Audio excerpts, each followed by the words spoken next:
আসসালামু আলাইকুম। আজ আমি আপনাদেরকে নিয়ে এসেছি বিশ্বনন্দিত সমুদ্র সৈকত। এটা অবশ্য আমার মাতৃভূমি, আর আমি মাতৃভূমির প্রেমে মুগ্ধ হয়ে একটি কবিতা রচনা করেছিলাম।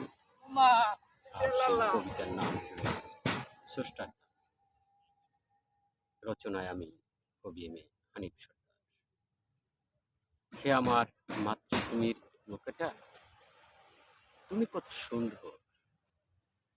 তোমার শত রিক্ত তিক্ততারই জন্য আজ যেন সারা বিশ্বের মানুষ হয়েছে ধন্য। তোমার বুকে এসে দাঁড়ালে দেখা যায় সেই সূর্য অস্ত সূর্যোদয়, যা দেখার জন্য মানুষ পৃথিবীর ও প্রান্ত থেকে এ প্রান্তে ছুটে আসে।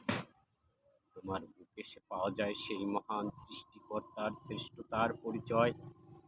তাই তো এখানে বিশাল বঙ্গোপসাগরের জলরাশি এখনো হাতছানি দিয়ে ডেকে যায়। তোমার বুকে এসে নিঃশ্বাস নিলে দক্ষিণের মুক্ত হাওয়ায় ভরে যায় মন। তাই তো এখানে সারা বিশ্ববাসী প্রাণ খুলে বেড়ায় সারাক্ষণ। আমার মাতৃভূমির কুয়াকাটা, আমরা 18 কোটি বাঙালি ধন্য। সে শুধু তোমারই জন্য। তোমারই জন্য সারা বিশ্বের বুকে পেয়েছি কত খ্যাতি, কত যশ, অন্ন, বস্ত্র, বাসস্থান, শিক্ষা, চিকিৎসা, আরও কত কি পণ্য। হে আমার মাতৃভূমির কুয়াকাটা, আমি অধম কবি হানিফ সর্দার ধন্য। তোমার বুকে জন্মেছি সেজন্য, তোমার বুকে জন্মেছি সেজন্য।